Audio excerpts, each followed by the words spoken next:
Jadi lepas dari kita tidak bisa melakukan, tidak apa-apa. Ini kan kita fair secara ilmiah, hitung-hitungannya gitu.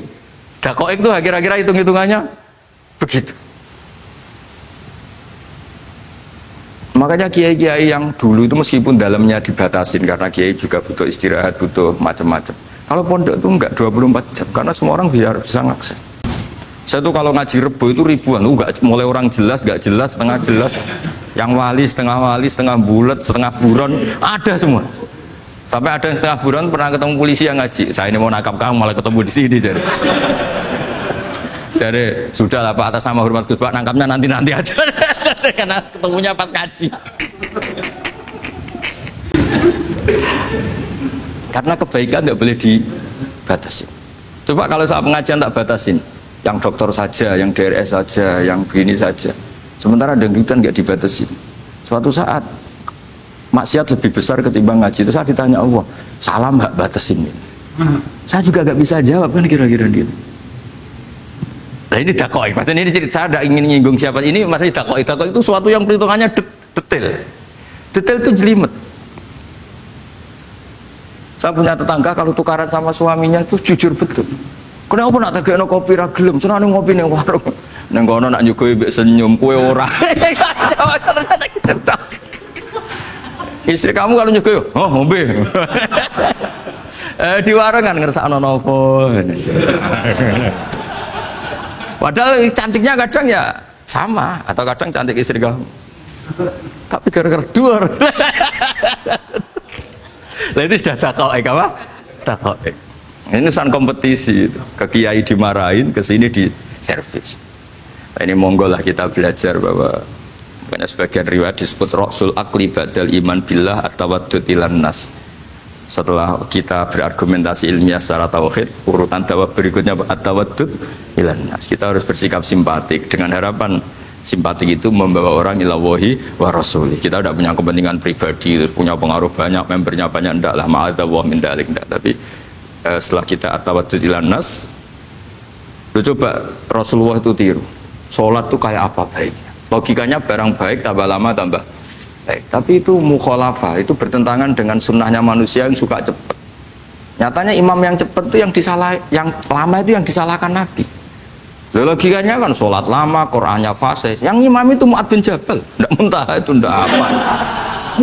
Mu'ad itu sahabat paling fasih, paling alim.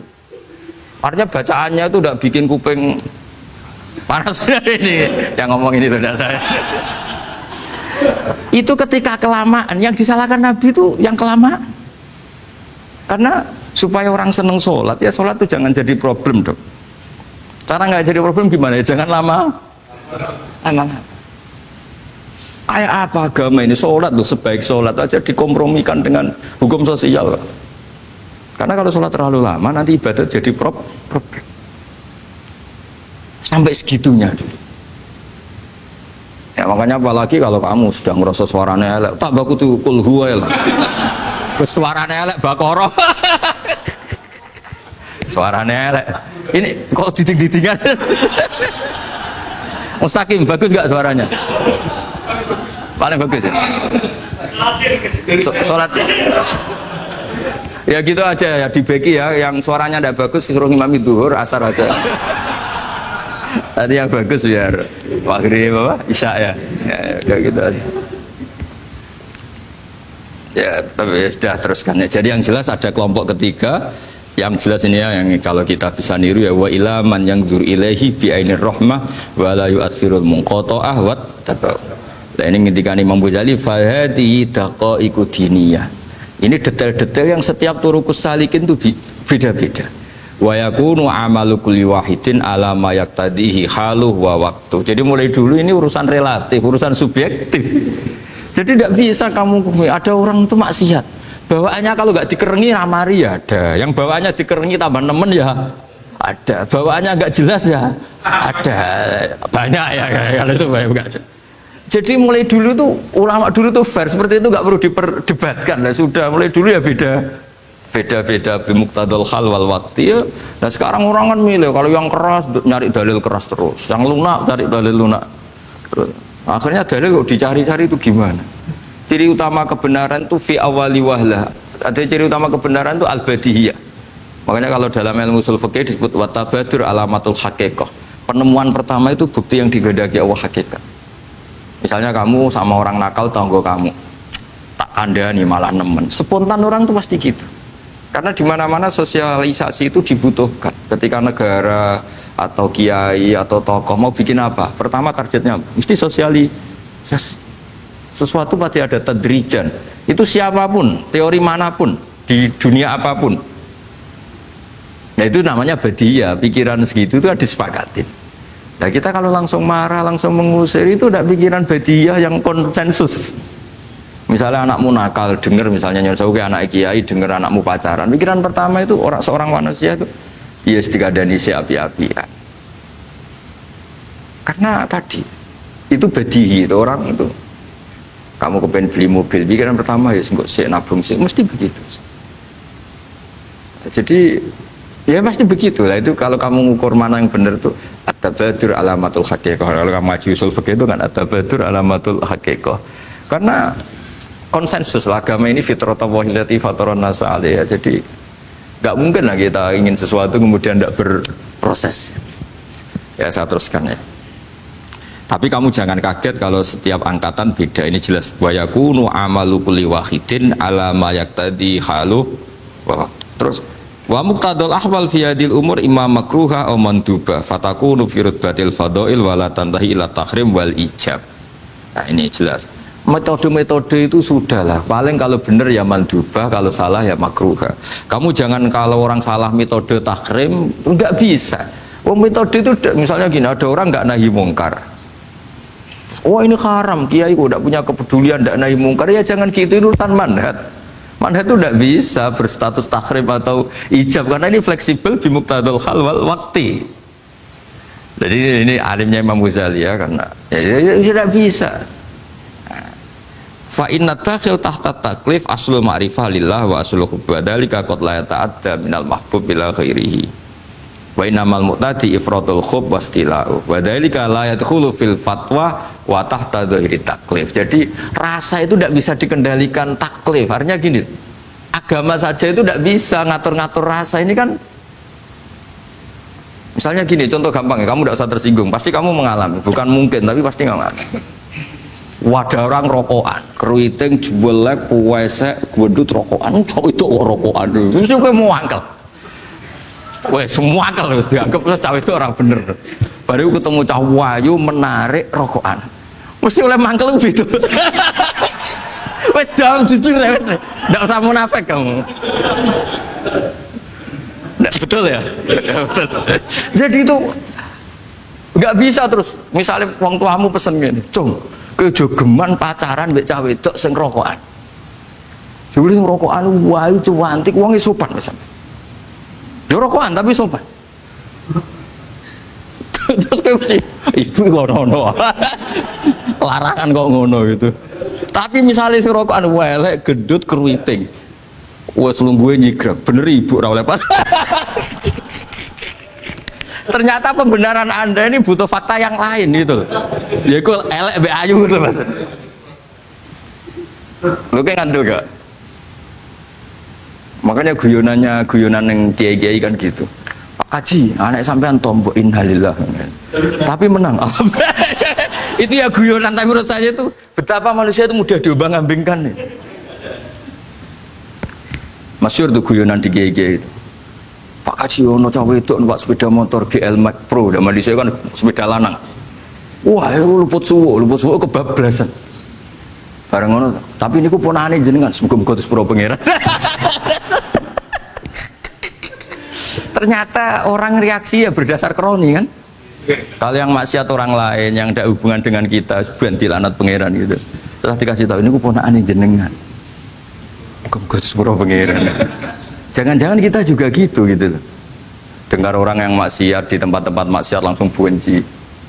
Tapi bareng dikabari, ini ku koncone jenengan sing nate nyervis gratisin jenengan raktir. Muga-muga bareng itu. Reaksinya.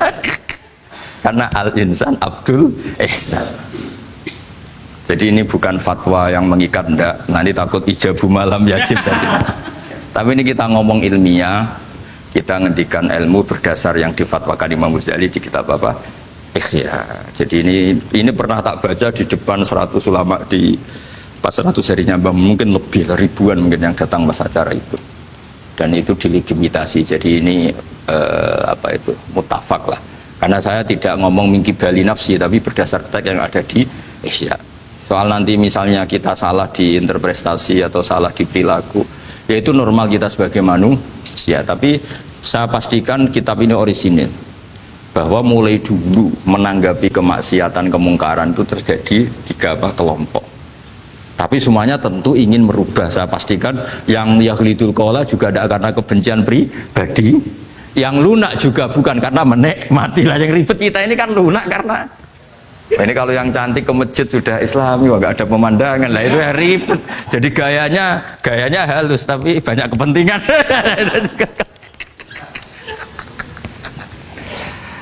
Ya ini jelas ya. Jadi mulai dulu makanya Imam Ghazali sampai punya gelar Hujjatul Islam. Di sini kelihatan apa detail-detailnya Imam Ghazali. Dan beliau berargumentasi.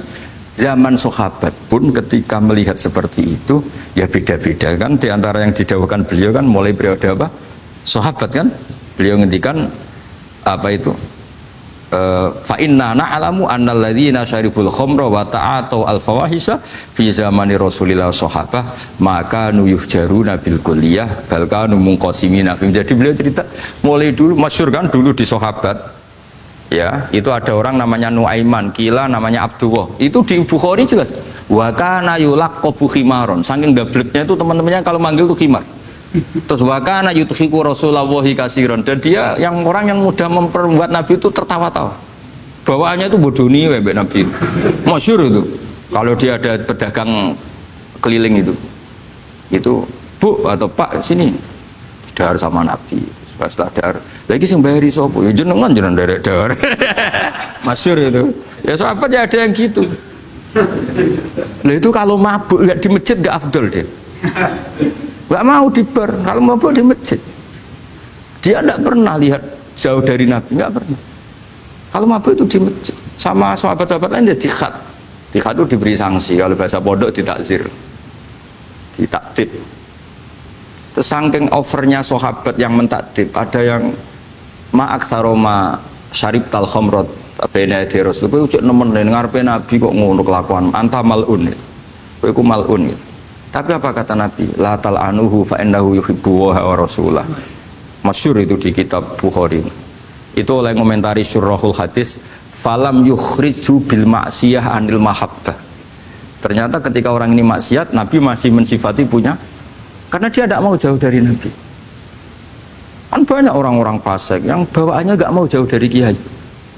Makanya orang Indonesia itu kemungkinan tidak tobat itu kecil, karena pas nakal ini cek para kiai dijazai cek diwoco. Jadi misalnya nyon saya bar delok maksiat entek 1 juta, ini orang masjid ya cek nyumbang. Coba kok mau saya ketahui cek orang ngimbang gitu loh. Tapi buahnya. Jadi akhirnya ya orang ini orang baik. Jadi makanya ini pentingnya ngaji Quran. Saya mohon lah, ini BG, ini BSG. Setidaknya kamu lihat di dikte Quran lah pikiran kita. Mulai dulu itu Allah sudah membayangkan, dan itu pasti terjadi. Ada kelompok sing wa akharu na'tarafu bidzunub. Sementing i'tarafu bidzunubihim falam yuharrim halalan wala yuhallilu haraman. Sementing itu kaidah di fikih itu, kamu jangan pernah menghalalkan yang haram, jangan pernah juga mengharamkan yang sudah. Kalau salah i'tarafu bidzunubihim. Makanya di antara aturan istighfar gimana? Kita Rabbana dzulamna anfusana, itu aturan istighfar. Kamu merasa salah dulu. Misalnya saya jadi pegawai negeri, misalnya saya Pak Zarkasi ini di Kemenak. Mungkin kerjanya benar, atmosfernya benar, semuanya benar. Tapi tetap saja saya aja salah. Kamu itu dipinterkan itu supaya idza ruja'u ilaihi maling biru qaumahum idza ruja'il malah gak ruja'u, malah ruja'u ila departemen. Dalam kebenaran kita pun pasti ada salah, apalagi dalam misalnya saya datang ke Jakarta gini kan ya benar, datang ke sini ke Begit kon mulang sampai dengarkan ya benar. Tapi tanyakan anak saya yang di rumah yang kelas 3, Bapak kenapa sih ke Jakarta ya? Salah cara dia. Dan nanti kalau Allah lebih melihat anak saya, hanya anak kecil yang nggak berdosa, saya tetap salah ke sini. Meskipun dosa saya ditanggung sampean.